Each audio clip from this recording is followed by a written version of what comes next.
భారతదేశంలో పుట్టిన ప్రతి ఒక్కరూ ధర్మాన్ని పాటిస్తూ మన సంస్కృతి, సాంప్రదాయాలను ముందు తరాలకు తీసుకువెళ్లాలని సత్సంప్రదాయ పరిరక్షణ సభ ట్రస్ట్ కార్యదర్శి సముద్రల షాటాకోపంచార్యులు పేర్కొన్నారు. రాముని జీవితాన్ని మన బిడ్డలకు అందజేస్తాం. ఒక శివి చక్రవర్తి చరిత్రను, ఒక జీవితవాహనుని చరిత్రను, ఒక రంజిదేవుని చరిత్రను మన బిడ్డలకు అందజేస్తాం. గురుదేవులు ఉదయం లేవగానే చేసి అందరూ పెద్దవాళ్ళు అందరినీ పేరు పేరున నేను స్మరిస్తూ పేర్లను కూడా తర్వాత మా బృందం జరుగుతుంది. అధస్పర్శం క్షమస్వామి, అక్కడి నుండి సర్వే జన సుఖినోభవంతో అనేటువంటి మన సనాతన హిందూ ధర్మం గురించి ఎంత చక్కటి ప్రవచనాలు ఇచ్చారో మనం విన్నాం. ముందుగా మీ అందరికీ కూడా ఒక చిన్న విజ్ఞప్తి చేస్తూ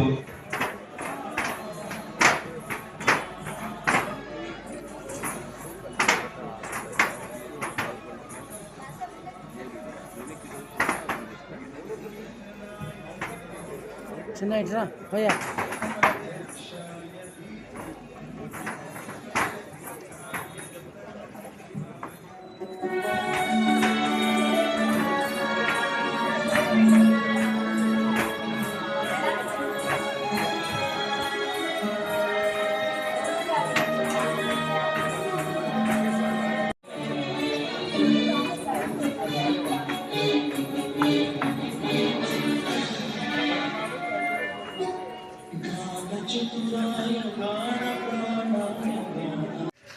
ఎప్పుడెప్పుడైతే మనం మంచిలో ఉంటామో, మంచి ఆలోచనతో ఉంటామో మనకు అన్ని మంచి జరుగుతాయి. కలి ప్రభావం వల్ల చెడ్డ పనులకు మంచి ప్రారంభం ఉంటుంది. మనం ఏదైనా చెడ్డ సంకల్పాలు చేస్తే, చెడు స్నేహం చేస్తే ఆనందంగా ఉంటుంది, కానీ ముందు బాగా ఉండి తర్వాత ఇబ్బంది పెట్టేదేమో చెడు, అమంగళం, అశుభం, చెడు స్నేహం అంతా ముందు బాగుంటుంది, తర్వాత ప్రమాదకరంగా ఉంటుంది. కానీ ముందు కష్టంగా ఉంటుంది, తర్వాత జీవితం అంతా సుఖంగా ఉంటుంది. ఇది శాశ్వతమైనది. కాబట్టి యాంతి న్యాయ ప్రవృత్తస్య తిర్యంచోపి సహాయతాం అపంథానంతు గచ్చంతం సోదరోపి విముచ్యతి. మనం మంచి మార్గంలో ఉన్నామా? ఈరోజు సాయంత్రం మనకు ప్రకృతి సహకరించినట్లు జంతువులు కూడా మనకు సహకరిస్తాయి మంచి మార్గంలో ఉంటే. రామచంద్ర స్వామికి అడవి జంతువులు మార్గాన్ని చూపించినాయి, వానరాలు సహాయపడ్డాయి. కానీ అధర్మ మార్గంలో ఉన్న రావణాసుడికి తోబుట్టు అయినటువంటి విభీషణుడు వదిలి వెళ్ళాడు. అధర్మ మార్గంలో ఉంటే రక్త సంబంధీకుడు తోబుట్టు కూడా వదిలి వెళ్తాడు.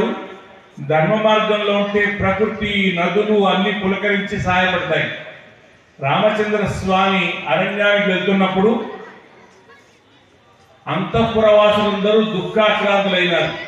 గ్రామారోదిత్యపి దళతి వజ్రస్య హృదయం. రాముడికి వచ్చిన దుఃఖానికి, అంటే రాముడికి వచ్చిన కష్టానికి, రాముడు అరణ్యవాసం చేయాల్సి వచ్చినప్పుడు బండరాలు కూడా కదిలాయట. అపిమూలానాః పరివృక్షాః, వృక్షాలు మాడిపోయినాయి, ఎవరు మంట పెట్టకుండానే, రాముని వియోగ దుఃఖాన్ని భరించలేక. ఉపతప్తాః నద్యః, నదులు, చల్లటి నదులన్నీ సలసలసల కాగి ఆ బదిలీ క్షేత్రంలో ఉండే ఉష్ణగుండంలో ఉండే నీళ్లుగా ప్రకృతిలో ఉండే నీళ్లు వేడిని పొందినాయి. చెట్లు మాడిపోయినాయి, బండరాళ్ళు కూడా ద్రవించినాయి, మనుషులందరూ చెలించినారు.